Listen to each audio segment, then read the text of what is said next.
ಇದೆಲ್ಲದರ ಕುರಿತು ಡೀಟೇಲ್ಸ್ ಕೊಡ್ತಾ ಹೋಗ್ತೀವಿ ಲುಮಿನೋಸ್ ಸ್ಟುಡಿಯೋದಿಂದ. ಒಂದು ಕಡೆ ಈತ ಜಾಮೀನು ಅರ್ಜಿ ವಿಚಾರಣೆ ಕೂಡ ಆಗ್ತಾ ಇದೆ. ಅತ್ತ ರೇವಣ್ಣ ಟೆಂಪಲ್ ರನ್ ಕೂಡ ನಡೆಸ್ತಾ ಇದ್ದಾರೆ. ನಂಜನಗೂಡಿನ ಶ್ರೀ ನಂಜುಂಡೇಶ್ವರಿನಿಗೆ ವಿಶೇಷ ಪೂಜೆಯನ್ನ ಸಲ್ಲಿಕೆ ಮಾಡಿಸ್ತಾ ಇದ್ದಾರೆ, ಪ್ರಾರ್ಥನೆಯನ್ನ ಸಲ್ಲಿಕೆ ಮಾಡಿದ್ದಾರೆ. ಜೈಲಿನಿಂದ ಬಿಡುಗಡೆಯಾದ ನಂತರ ಮಾಜಿ ಸಚಿವ ದೇವರ ದರ್ಶನವನ್ನ ಪಡೆದುಕೊಂಡಿದ್ದಾರೆ ರೇವಣ್ಣ. ಚಾಮುಂಡೇಶ್ವರಿ ದರ್ಶನ ಪಡೆದ ನಂತರ ಶ್ರೀಕಂಠೇಶ್ವರನಿಗೆ ವಿಶೇಷವಾಗಿ ಪೂಜೆಯನ್ನ ಸಲ್ಲಿಕೆ ಮಾಡಿದ್ದಾರೆ. ಹೊಳೆ ನರಸೀಪುರದಲ್ಲಿ ಲೈಂಗಿಕ ದೌರ್ಜನ್ಯ ಆರೋಪ ಕೇಸ್ ಇಂದು 42ನೇ ACMM ಕೋರ್ಟ್ನಲ್ಲಿ ಅರ್ಜಿ ವಿಚಾರಣೆಗೆ ಆಗುತ್ತೆ. ಇಂದು ಮಧ್ಯಾಹ್ನ 3 ಗಂಟೆಗೆ ರೇವಣ್ಣ ಅರ್ಜಿ ವಿಚಾರಣೆ ಆಗುತ್ತೆ. ಇವತ್ತು ಅವರ ಭವಿಷ್ಯ ಕೂಡ ನಿರ್ಧಾರ ಕೂಡ ಆಗುತ್ತೆ. ಏನಾಗುತ್ತೆ ಅನ್ನುವಂತಹ ಟೆನ್ಷನ್ ಅಲ್ಲಿ ರೇವಣ್ಣ ಟೆಂಪಲ್ ರನ್ ಅನ್ನ ಕೂಡ ನಡೆಸ್ತಾ ಇದ್ದಾರೆ. ಬಿಡುಗಡೆಯಾದ ನಂತರ ಅವತ್ತಿನಿಂದ ಇಲ್ಲಿಯವರೆಗೂ ಕೂಡ ದೇವರುಗಳ ಮೊರೆ ಹೋಗಿದ್ದಾರೆ. ದೇವಸ್ಥಾನಕ್ಕೆ ವಿಶೇಷವಾಗಿ ವಿಸಿಟ್ ಕೊಟ್ಟು ಪೂಜೆಗಳನ್ನು ಮಾಡಿ ಪ್ರಾರ್ಥನೆಯನ್ನ ಸಲ್ಲಿಕೆ ಮಾಡ್ತಾ ಇದ್ದಾರೆ. ತಾಯಿ ಚಾಮುಂಡೇಶ್ವರಿಯ ಆಶೀರ್ವಾದ ಪಡೆದ ನಂತರ ಇದೀಗ ನಂಜನಗೂಡಿನ ಶ್ರೀ ನಂಜುಂಡೇಶ್ವರನಿಗೆ ವಿಶೇಷ ಪೂಜೆ ಮಾಡಿ ಪ್ರಾರ್ಥನೆಯನ್ನ ಸಲ್ಲಿಕೆ ಮಾಡಿದ್ದಾರೆ. ಜೈಲಿನಿಂದ ಬಿಡುಗಡೆ ನಂತರ ಮಾಜಿ ಸಚಿವ ದೇವರ ದರ್ಶನವನ್ನ ಪಡಿತಾ ಇದ್ದಾರೆ.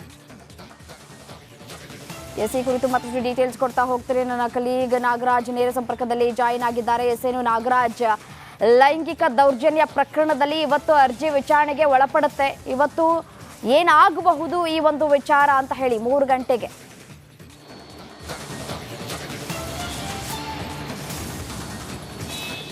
ರಮ್ಯಾ, ಏನು ಈಗಾಗಲೇ ನಿನ್ನೆ ಸಂಜೆ 5 ಗಂಟೆಯಿಂದ ಇವತ್ತು 3 ಗಂಟೆವರೆಗೂ 22 ಗಂಟೆಗಳ ಕಾಲ ಒಂದು ಮಧ್ಯಂತರ ಜಾಮೀನನ್ನು ಪಡೆದುಕೊಂಡಿರ್ತಕ್ಕಂಥ HD ರೇವಣ್ಣ ಅವರ ಜಾಮೀನು ಅರ್ಜಿ ವಿಚಾರಣೆ ಇವತ್ತು 3 ಗಂಟೆಗೆ 42ನೇ ACMM ನ್ಯಾಯಾಲಯ ಜಯಪ್ರೀತ್ ನ್ಯಾಯಾಧೀಶರ ಎದುರು ನಡೆಯುವಂಥದ್ದು. ಈ ಒಂದು ವೇಳೆಯಲ್ಲಿ HD ರೇವಣ್ಣಗೆ ಜಾಮೀನು ಬಹುತೇಕ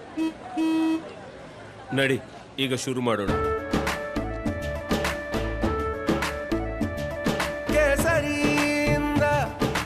ಮನೋಲ್ಲಾಸ ಮನಸ್ಸು ಮತ್ತೇರಿ ಕುಣಿದಾಡಿದೆ ನೋಡು, ಮನಸ್ಸು ಮತ್ತೇರಿ ಕುಣಿದಾಡಿದೆ ನೋಡು. ಕ್ಷಣ ಕ್ಷಣವೂ ಆಚರಿಸಿ ಕೇಸರಿ ಹಬ್ಬ. ವಿಮಲ್ ಬಾಯಲ್ಲಿ ಹೇಳಿ ಕೇಸರಿ. ಸಿಗಬಹುದಾದಂಥ ಸಾಧ್ಯತೆಗಳಿರ್ತಕ್ಕಂಥದ್ದು. ಯಾಕಂತಂದ್ರೆ ಈ ಒಂದು ಜಾಮೀನು ಅರ್ಜಿ ವಿಚಾರಣೆ ನಡೀತಾ ಇರ್ತಕ್ಕಂಥದ್ದು ಹೊಳೆ ನರಸೀಪುರದಲ್ಲಿ ಏನು ಒಂದು ಮೂಲ ಪ್ರಕರಣ ದಾಖಲಾಗಿತ್ತು ಲೈಂಗಿಕ ದೌರ್ಜನ್ಯಕ್ಕೆ ಸಂಬಂಧಿಸಿದಂತೆ. ಆ ಒಂದು ಪ್ರಕರಣಕ್ಕೆ ಸಂಬಂಧಿಸಿದಂತೆ ಅವರು ನಿನ್ನೆ ಜಾಮೀನನ್ನು ಕೋರಿ ನ್ಯಾಯಾಧೀಶರ ಎದುರು ಹಾಜರಾಗಿರ್ತಾರೆ.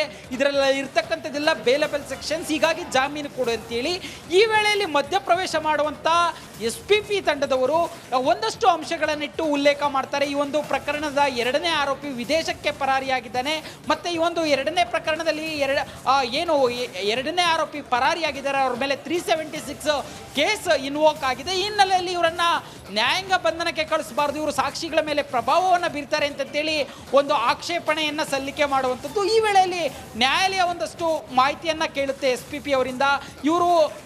ಇವ್ರ ಮೇಲೇನೆ 376 ಇನ್ವೋಕ್ ಆಗಿದೆ ಅಂತೇಳಿ ಇಲ್ಲ ಅನ್ನೋ ಒಂದು ಮಾಹಿತಿಯನ್ನು SPP ಅವರು ಕೊಡ್ತಾರೆ. ಈ ನಿಟ್ಟಿನಲ್ಲಿ ಕೇವಲ 1 ದಿನ 22 ಗಂಟೆಗಳ ಮಧ್ಯಂತರ ಜಾಮೀನನ್ನ 5 ಲಕ್ಷ ಬಾಂಡ್ಗಳನ್ನ ಷರತ್ತಾಗಿ ನೀಡಿ ಅವರಿಗೆ ಇವತ್ತು ಧನ್ಯವಾದ ತಮ್ಮೆಲ್ಲ ಮಾಹಿತಿಗಾಗಿ.